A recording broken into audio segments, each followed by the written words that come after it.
Hello. For your pleasure, Cate narrates presents Sweet Tooth by Robert F. Young.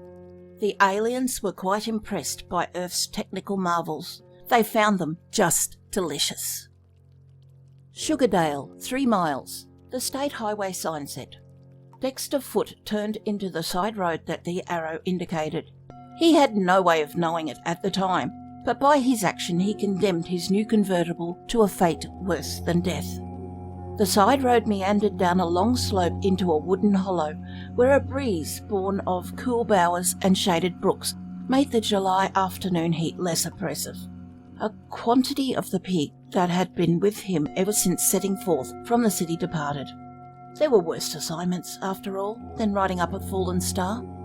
Abruptly he applied the brakes and brought the convertible to a screeching halt. His blue eyes started from his boyish face. Well, they might. The 2 Humpty Dumpty-ish creatures squatting in the middle of the road were as big as heavy tanks and, judging from their skin tone, were constructed of a similar material. They had arms like jointed cranes and legs like articulated girders. Their scissors-like mouths were slightly open, exposing maws the hue of an open half at tapping time. Either they were all body and no head, or all head and no body, whichever was the case. They had both eyes and ears. The former had something of the aspect of peak holes in a furnace door, while the latter brought to mind lopsided TV antennae. As Dexter watched, the foremost of the 2 metallic monsters advanced upon the convertible and began licking the chrome off the grille with a long, tongue-like tongue. Meanwhile, its companion circled to the rear and took a big bite out of the trunk. There was an awesome crunch, and the convertible gave a convulsive shudder. At this point, Dexter got out and ran. More accurately, he jumped out and ran. 100 feet down the road, he stopped and turned. He was just in time to see monster number 1 bite off the right headlight. Crunch! Not to be outdone, monster number 2 bit off the right taillight. Crunch! Crunch! An acrid odour affronted Dexter's nostrils, and he discerned a faint yellow haze hovering about the convertible. The rear wheels went in 2 bites. The 250 horsepower motor required 3. Crunch! Crunch! Crunch! The upholstery caught fire and began to burn. A gout of flame shot up as the gas tank exploded. Far from discouraging the 2 monsters, the resultant inferno merely served to whet their appetites. Crunch! Crunch! Crunch! Crunch! Dexter's shoulders sagged, and the spot next to his heart that the convertible had shared with his best girl gave a spasmodic twinge. Removing his suit coat and slinging it over his shoulder, he turned his back on the grisly repast and set out sadly for Sugardale. He had not gone far before his stalled thought processes got into gear again.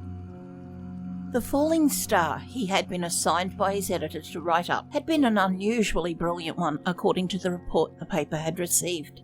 Maybe its unusualness did not stop there. Maybe it was something more than a mere meteorite.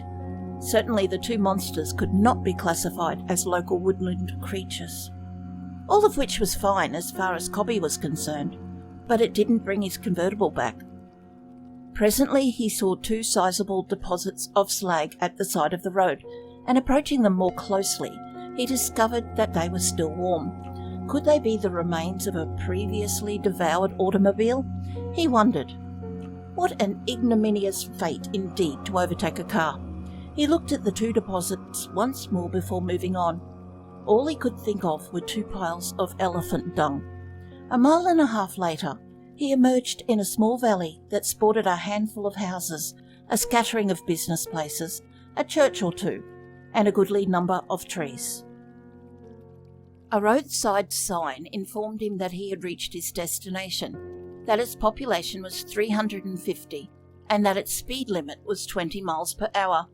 The population, however, was nowhere in evidence, and the speed limit seemed silly in view of the absence of cars. A scared-looking housewife, upon whose door he knocked, told him he'd probably find the local minion of the law at the Sugardale Inn, sucking up beer the way he always is when he should be out earning his money. The inn turned out to be a sagging 3-storey structure in desperate need of a paint job. There was a Model A sedan parked in front of it, the first automobile Dexter had seen. Formerly, the establishment had provided a haven for weary travellers. Now it provided a haven for contented cockroaches. Its end-of-century bar was a collector's item, and standing at it, 1 foot propped on the brass bar rail, was a lone customer. He was tall and thin, and somewhere in his 60s, and he was wearing blue denim trousers and a blue chambray shirt. There was a lacklustre badge pinned on the fading shirt front, and a beat-up sombrero sat atop the greying head. "Sheriff Jeremiah Smith, at your service," he said calmly when Dexter dashed up to him. He took a sip from the schooner of beer that sat in the bar before him. "Got troubles, have you, young man?" "Oh, my car," Dexter said. "I was driving along the road and—" "Got ate up, did it?" "Well, it's not the first one to get ate up around here." Jeremiah Smith faced the doorway that led to the lobby. "Mrs. Creasy, get this young man a beer," he called. A plump, middle-aged woman whose dark hair fell down over her eyes like a thicket came into sight behind the bar. She flicked a cockroach off the drain board with an expert forefinger, drew Dexter a schooner, and set it before him. Jeremiah Smith paid for it. "Drink her down, young man," he said. "I know how I'd feel if my car got ate up." Manfully, Dexter dispatched half the contents of the schooner, after which he introduced himself and explained the nature of his mission to Sugardale. "I never figured on anything like this, though," he concluded. "You must have made it through just before the roadblock was set up," Jeremiah said. "You were lucky." Dexter stared at him. "Lucky? I lost my car." "Psh! What's a car to a newspaper man when a big story's in the air? Take this newspaper fellow I saw on TV Saturday night. Big stories went out long ago," Dexter said. "Newspaper men work for a living the same as anybody else. Get back to my car. Aren't you going to do anything about it?" Jeremiah looked hurt. "I've already done everything I can do.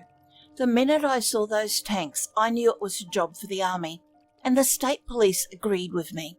So we notified them, after which we advised everybody to stay indoors and to keep their cars under lock and key. All we can do now is wait." Jeremiah sighed. "Crazy if you ask me. Tanks eating automobiles." "I imagine," Dexter said thoughtfully, "that our diet would give them pause too. Where did this star of yours fall?"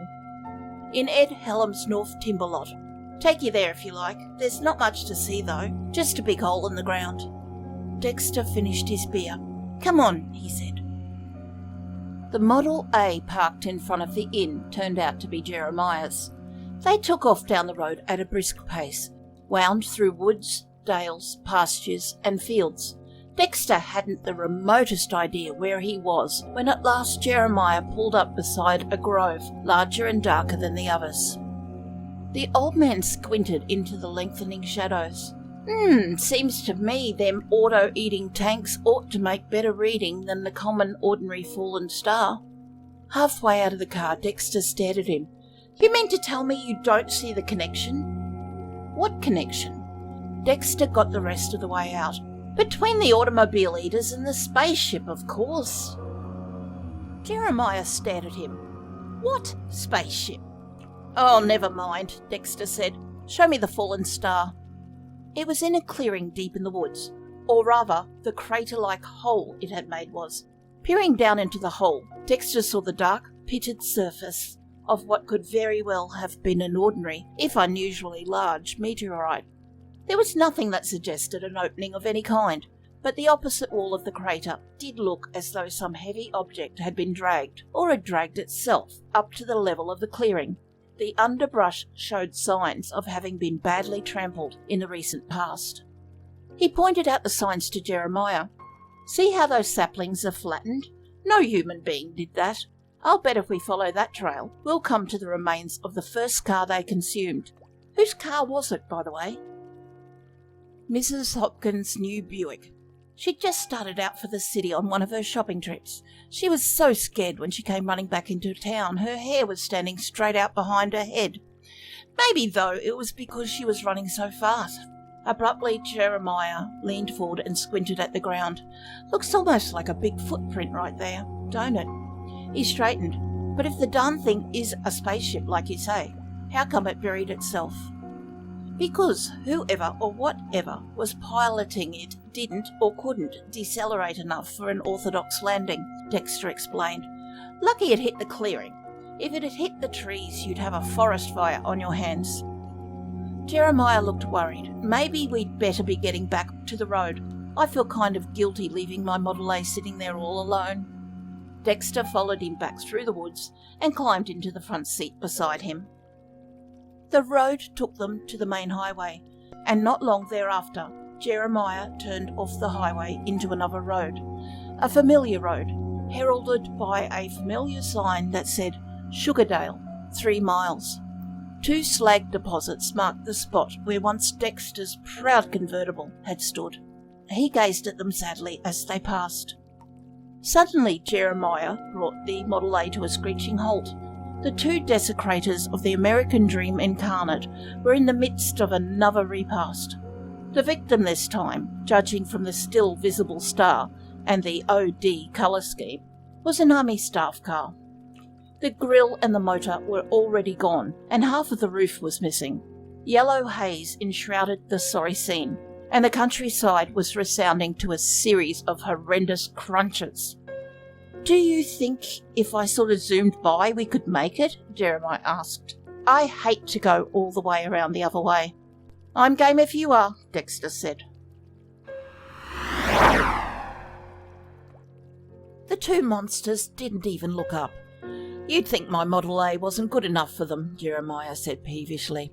I'll count your blessings. Look, there's someone up ahead. The someone turned out to be a 2-star general, a chicken colonel, and an enlisted man. Jeremiah stopped and the trio climbed into the back seat. Ate your staff card, did they, General? He chuckled, taking off again. Well, that's the way it goes.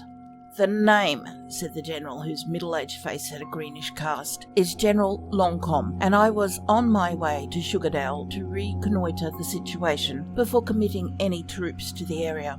This is my aide, Colonel Mortby, and my driver, Sergeant Wilkins. Sheriff Smith at your service, said Jeremiah. This here's Dexter Foote, who came to Sugardale to do a big story on our falling star. Tell me about these VEMs of yours, Sheriff, General Longcomb said. Jeremiah twisted around.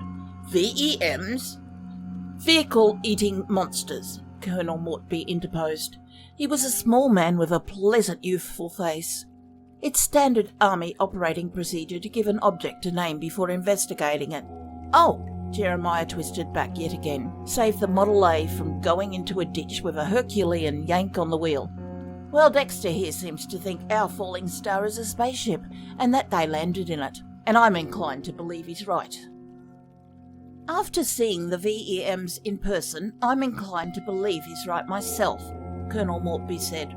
I think that what we have to do with here, he went on presently when the general made no comment, is a form of metal-based life capable of generating an internal temperature of at least 3,000 degrees Fahrenheit. The acrid odour they give off while feasting probably arises from a substance analogous to our gastric juices, which their heat-resistant stomachs supply to accomplish digestion. Only in this case, digestion consists primarily in melting down the metal they consume and in isolating its waste matter, after which the pure metal is reprocessed into body tissue and the waste matter is thrown off in the form of slag. I think we might go so far as to call them a couple of animate, open halves. Dexter had turned around in the front seat and was looking at the colonel admiringly. I think you've hit the nail right on the head, sir, he said. General Longcomb was scowling. We're here to survey the situation, Colonel, not to jump to conclusions. He addressed the back of Jeremiah's weather-beaten neck. I trust we'll have no trouble finding suitable accommodations in Sugardale, Sheriff? Mrs. Creasy will be glad to put you up at the inn, if that's what you mean, Jeremiah said. Mrs. Creasy was more than glad. Indeed, from the way she looked at the 2 officers and the NCO through her thicket of hair, you would have thought they were the first roomers she'd had in months, discounting the cockroaches, of course. The General said petulantly, Let's get down to business, Colonel. I want an armoured company brought up immediately, and I want the Fallen Star area put off limits at once. Have the sheriff show you where it is." He turned to Sergeant Wilkins. "Sergeant, get on the phone as soon as the Colonel gets off it and arrange for my personal Cadillac to be delivered here first thing." After phoning his paper, Dexter headed for the dining room and sat down beside General Longcomb. "Anything new on the VEMs, General?" he asked. General Longcomb sighed. There were shadows under his eyes and his cheeks showed signs of sagging. "They're still in circulation. Scared the wits out of a couple of teenagers and ate their hot rod. We've got them under constant surveillance, of course, but what with all the underbrush they trample, it's easy enough to track them. But we can't stop them. They eat our gas grenades and our fragmentation grenades, and they're impervious to our tank killers and our anti-tank mines. A small A-bomb would take care of them nicely, but even assuming there's area around here large enough and isolated enough to permit us to use an A-bomb, there's no way of herding them into it." "It just so happens that there is such an area," Jeremiah Smith said. "Tilson Valley, about 10 miles south of here. You'd have to vacate Old Man Tilson, of course, but he'd be glad to go if you made it worth his while. He hasn't grown a thing but weeds anyway since he got his pension. Just sits around all day and sucks up beer." "But there's still no way of getting the VEMs out there," General Longcomb objected. "Tell me, General," Dexter said, "have they eaten any of your jeeps or trucks or personal carriers?" General Longcomb shook his head. "And they've had plenty of opportunity to, too." "I have a theory," Dexter said. The look that promptly settled on General Longcomb's face made no bones about what he thought of presumptuous young reporters with theories. Colonel Mortby, however, was considerably less biased. "It won't do any harm to listen to what he's got to say, sir," he pointed out, "and it may even do some good. It'll be at least a day before the ship is excavated, and even then, we may not know any more about the sort of life forms we're dealing with than we do now." Dexter needed no further invitation. "I think it's pretty clear by now," he began, "that our two visitors from Planet X aren't attracted by metal in just any old form at all, but by metal in the form of new, or nearly new, automobiles. This strongly suggests that their landing was unpremeditated, because if it had been premeditated, they would have come down in a section of the country where such metallic concoctions are in plentiful supply, near a city or a large town, or close to a heavily travelled thoroughway. But what is it about these new cars of ours that they find so irresistible? Let's try an analogy. Suppose that one of us has gone into a bakery to buy a birthday cake, and that money is no object. Which cake is he most likely to buy? The answer is obvious, the one with the most visual appeal. To return to our visitors from Planet X, suppose that all their lives they've been eating metal in various but uninspired ingot forms, the metallic equivalents, let's say, of beans and bread and hominy grits. Now, suppose they find their way to another planet where visual appeal in metallic creation is a major occupation. And suppose that shortly after disembarking from their spaceship, they come upon a new convertible. Wouldn't they react in the same way we would react if all our lives our diet had been confined to beans and bread and hominy grits, and we travelled to another planet, disembarked, and came upon a delicious birthday cake, just begging to be eaten? Wouldn't they make pigs of themselves and start looking for more cakes? But if it's the ornate nature of our late model cars that attracts them, why did they eat the staff car? Colonel Mortby asked. And why did they eat the teenagers' hot rod and our gas and fragmentation grenades? I suggest, Dexter said, that they ate the staff car because at the moment there weren't any other cars immediately available. And as for the teenagers' hot rod, I imagine it was loaded down with enough chrome accessories to sink a battleship. And as for the grenades, your men threw them at them first, did they not? Colonel Mortby nodded. I see what you mean. Sort of like throwing candy to a baby. I'll buy your theory, Mr. Foote. And now, if I may, Dexter continued, I'd like to propose a means of getting rid of our unwanted visitors from Planet X. General Longcomb sighed. Very well, Mr. Foote. Go on. You mentioned earlier, sir, that there was no way of herding the VEMs to an isolated area. However, I think there is a way. Suppose we were to remove all of the automobiles from the vicinity with the exception of one, and suppose we were to park that one in the middle of Tilson Valley as bait, with a remote-controlled A-bomb underneath it. But how would they know that the bait was there? Through association, Dexter said. All of the automobiles they've consumed thus far were in operation shortly before they began to eat them, so by now they must have established an unconscious relationship between the sound of the motors and the taste of the metal. Therefore, if we keep the bait idling and set up a PA system to amplify the sound, eventually they'll hear it, their mouths will salivate, and they'll come running. General Longcomb offered no comment. He appeared to be deep in thought. My car is in West Virginia, Colonel Mortby said. My car was eaten, Dexter said. General Longcomb opened his mouth. My car? He began. Sergeant Wilkins entered the room and saluted smartly. The General's Cadillac has just arrived, sir, he said.